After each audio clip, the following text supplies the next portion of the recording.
Lalalalalalalalala. Ang sarap talagang mag-relax sa ganitong klaseng bahay. Napaka-presko at ang ganda ng ambience. Uy teka, parang may narinig akong nag-doorbell. Sino kaya yon? Matignan nga. Uy, meron pala akong bisita. Hello visitors, tara tuloy ka sa aking munting treehouse. Uy, andyan ka muna. Nood ka muna ng TV dyan. Teka, dyan ka lang muna saglit ha. Ano pala name mo? Bago ka lang din ba dito kagaya ko? Bakit hindi ka nagsasalita dyan? May gumugulo ba sa isip mo? Is there someone destroying your brain? Diyan ka lang muna. Huwag kang susunod sa akin sa CR, okay? Diyan ka lang, okay? Ay, anak pa ng tae. Sabi ko naman sa'yo huwag mo akong susundan dito sa CR. Tumatae pa ako dito. Putek, kumurong tuloy ang tae ko. At nabinig ni, hello, magandang araw. Saan naman kaya tayo magkakalat ngayon? Makapaglakad-lakad nga muna. Baka sakaling makatisod ako ng ginto dito. Uy, teka, bakit naka-crying face ako dito? Putek na yan. Mapalitan nga. Baka isipin pa ng iba nagpapaawa ako dito. Yan, okay na. Teka, una sa lahat dapat humanap muna ako ng matutulugan. Yung mga apartment for rent lang muna kunin ko. Wala pa kasi akong budget pambili ng bahay. Isa pa, wala pa din akong work ngayon eh. Ay, eto sakto, may mga apartment for rent dito. Ano kaya ang pipiliin ko? Wala bang bed spacer dito? Wala, ay talagang sagad na sagad ang bulsa ko ngayon. Tipid-tipid lang talaga muna, Brad. Uy, hello, kumusta? Naghahanap ka din ba ng apartment? Uy, ano yan? Bakit may dala kang karatula? Magwiwelga ka ba?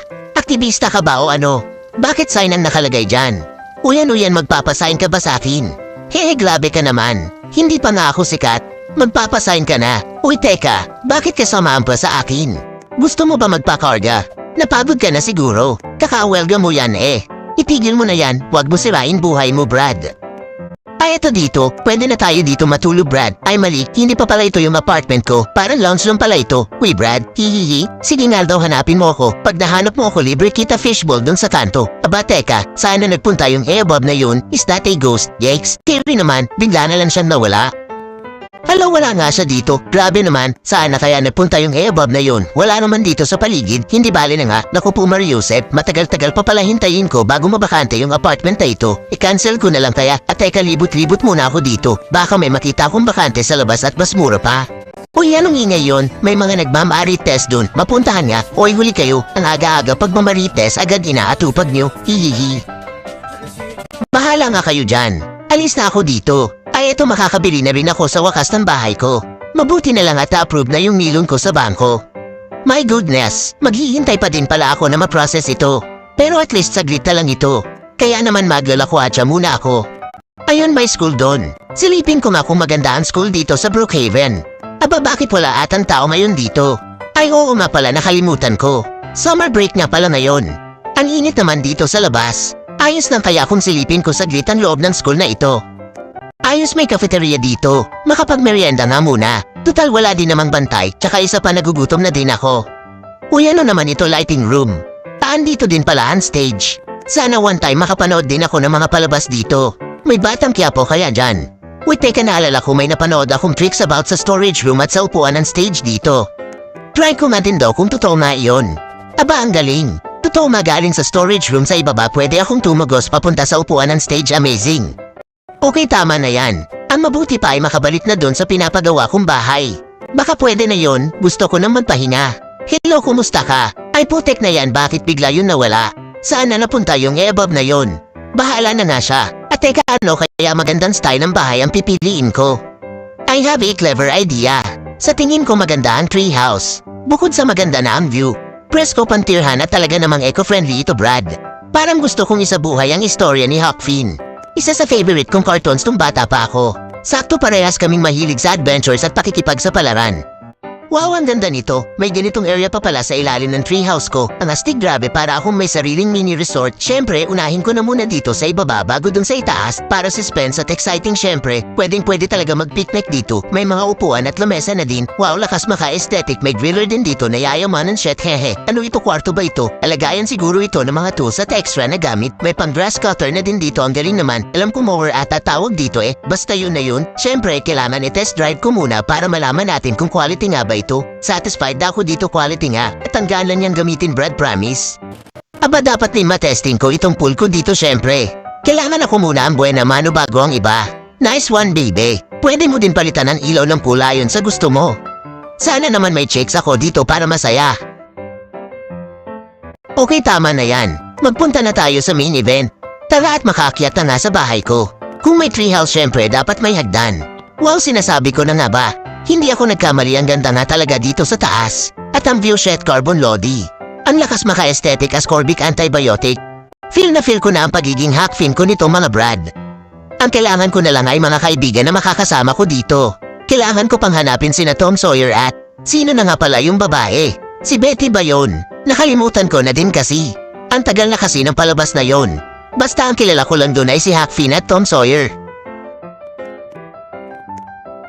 Wow, tignan nyo naman. Chill na chill lang ako dito mga brad. Kaya solo lang sa pagre-relax, talaga kung minsan kailangan din natin mag-relax, kaya ikaw huwag ka puro trabaho. Pagkatapos pagdating ng sahod, ipapautang mo lang sa kumare mo. Huwag ganon, mag-relax ka din. Lalalalalalalalala. Ang sarap talagang mag-relax sa ganitong klaseng bahay. Napaka-presko at ang ganda ng ambience. Uy teka, parang may narinig akong nag-doorbell. Sino kaya yun? Matignan nga. Uy, mayroon pala akong bisita. Hello visitors, tara tuloy ka sa aking munting treehouse. Uy, andyan ka muna. Nood ka muna ng TV dyan. Teka, dyan ka lang muna saglit ha. Ano pala name mo? Bago ka lang din ba dito kagaya ko? Bakit hindi ka nagsasalita dyan? May gumugulo ba sa isip mo? Is there someone destroying your brain? Hihihi, ang cute naman niya. Lagi lang siyang nakasmile. Kaya lang din naman siya nagsasalita. May sakit kaya siya? Baka nakulam. O kaya naman nausog? Baka gutom lang yan. Sige, dyan ka lang muna. May gagawin lang ako sa taas. May pagkain dyan sa cabinet kung nagugutom ka. Grabe, nawawala na ako sa sarili ko. Sabi ko pa lang na may gagawin ako sa taas pero bumaba naman ako.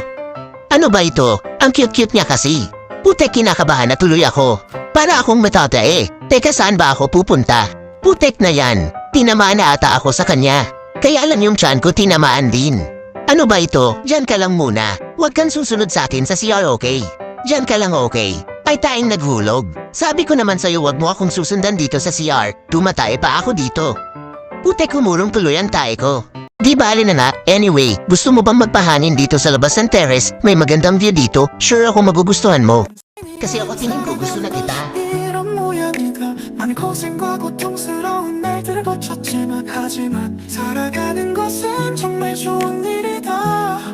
오늘은 당신도 수고하셨습니다. Tara, sama ka sa akin. I-tour kita sa aking mini resort. Sure ako magugustuhan mo doon. O ano, ayos ba dito? Enjoy ka lang dyan. Chill ka lang, okay? Ganda ng pool ko, diba? Pero mas lalo itong gumanda dahil nandyan ka na. What menu do you use? Your mud menu? I deleted it. I don't care what need you use. OMG, nagsasalita ka pala. All this time akala ko talaga pipi ka eh.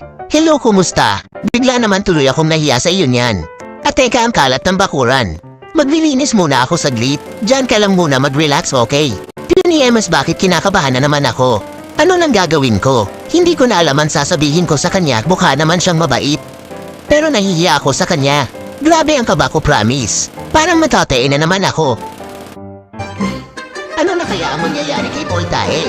Este sa ating bida, mahulog din kaya sa kanya ang loob ng magandang bini-bini? O mahulog na ng tuluyan ang tae niya? Ating abangan. Muli ay maraming salamat sa inyong panonood. Hanggang sa muli, sa Angel.